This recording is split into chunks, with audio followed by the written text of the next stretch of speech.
I am making the parts to the house, the roof parts, the side parts. It's going to be one view of the Nittany Lion Inn.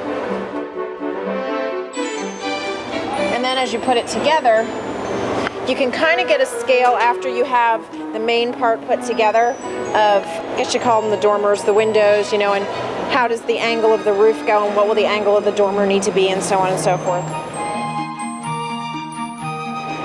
It takes a few hours, maybe 3-4 hours to roll out the pieces on one day, then to actually put it together and decorate it on another day probably takes another 5 to 6 hours.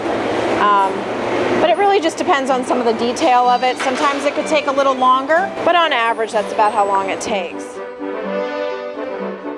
What I'm going to do is actually roll this little cutter over it, and it's like an impression, makes impressions into the dough, so it looks like little bricks. We have a few different sizes of houses. This year so far, we made what we consider a small house, which is on a 16 by 20 board.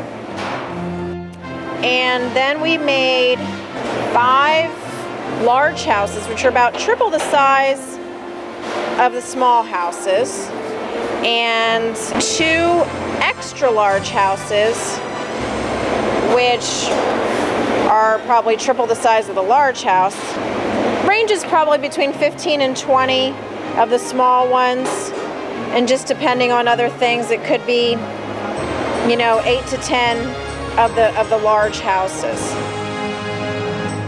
We have delivery drivers. We're connected with the warehouse, and our delivery drivers actually deliver the houses. The smaller houses can fit into our cabinets, but the larger houses need to go into our van